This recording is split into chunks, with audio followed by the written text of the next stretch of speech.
Tips and টিক্সে আপনাদের সবাইকে স্বাগতম জানাচ্ছি। আমাদের আজকের আলোচনার বিষয় নতুন অ্যান্ড্রয়েড ফোন কেনার পর আপনার করণীয়। বর্তমানে যোগাযোগের অন্যতম মাধ্যম মোবাইল ছাড়া কোনো কিছু ভাবতেই পারি না আমরা। তথ্য প্রযুক্তির প্রসারের সঙ্গে সঙ্গে মানুষের জীবনযাপনের ধারাও পরিবর্তিত হচ্ছে। মোবাইল ফোন যোগাযোগের মাধ্যম হলেও সাধারণ মানুষ ইন্টারনেটের জন্য এটি ব্যবহার করে, তাই স্মার্টফোনের চাহিদা দিন দিন বেড়েই চলেছে। স্মার্টফোনের দুনিয়ায় অনেক ধরনের অপারেটিং সিস্টেম বিরাজমান, তবে তার মধ্যে অ্যান্ড্রয়েডের চাহিদা বেশি।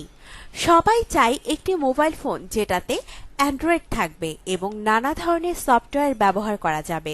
তাই অ্যান্ড্রয়েড ফোন কেনার পর কিছু কিছু কাজ করে রাখলে এটির ব্যবহার আরও বেশি সহজ হবে।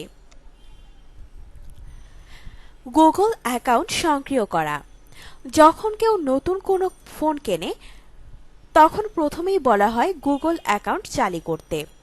দ্রুত ইমেইল সুবিধা, ক্যালেন্ডার এবং ফোন কন্ট্যাক্ট সংরক্ষণের জন্য এটা হচ্ছে সবচেয়ে ভালো উপায়। এছাড়া গুগল প্লে স্টোর থেকে অ্যাপস ডাউনলোড করার জন্য এই কাজটি করা প্রয়োজন।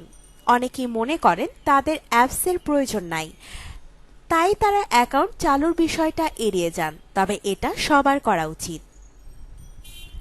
এটা আপনার মোবাইলকে সুরক্ষিত করবে। এটা একদিকে যেমন আপনাকে অ্যান্ড্রয়েড মার্কেটে প্রবেশের সুযোগ করে দিবে, তেমনি এটি আপনার কন্ট্যাক্টকে প্রতিনিয়ত সিনক্রোনাইজ করবে। ফলে কখনো যদি আপনার মোবাইল ফোনটি হারিয়েও যায় তবুও কন্ট্যাক্ট হারানোর ভয় থাকবে না। এছাড়া অ্যাপস স্টোর থেকে প্রয়োজনীয় সফটওয়্যার নামিয়ে ব্যবহার করলে হারানো ফোনের সন্ধানও পাওয়া সম্ভব হয় অনেক সময়।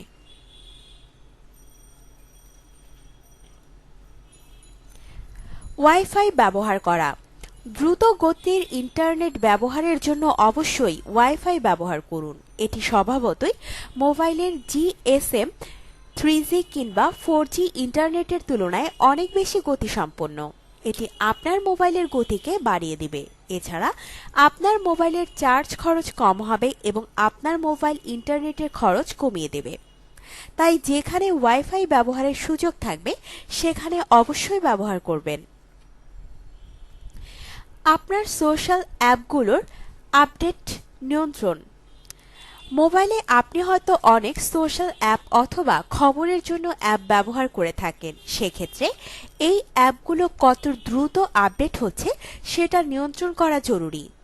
ইন্টারনেট পাওয়ার সঙ্গে সঙ্গে যদি সমস্ত অ্যাপ আপডেট হতে শুরু করে তবে সেটা মোবাইলের গতি কমিয়ে দেয়, সেই সঙ্গে চার্জ খরচ বাড়িয়ে দেয়। তাই এই অ্যাপগুলোর আপডেট নির্দিষ্ট সময় পর পর করা উচিত। এটি আপনি খুব সহজেই করতে পারবেন আপডেট ফ্রিকোয়েন্সি অপশনে গিয়ে। ডিসপ্লের উজ্জ্বলতা যথাসম্ভব কমিয়ে রাখা এবং ইন্টারনেট বন্ধ রাখা। স্মার্টফোনগুলোর একটা বড় সমস্যা হচ্ছে এতে চার্জ কম থাকে, তাই ব্যাটারির আয়ু বাড়ানোর জন্য আপনি স্ক্রিনের উজ্জ্বলতা যথাসম্ভব কমিয়ে রাখবেন। এছাড়া সব সময় মোবাইল ইন্টারনেট ব্যবহার করলে অনেক বেশি চার্জের অপচয় হয়, তাই প্রয়োজনের সময় ব্যতি রেখে মোবাইল ইন্টারনেট বন্ধ রাখাই ভালো। গুগলটাকে লগ ইন করুন।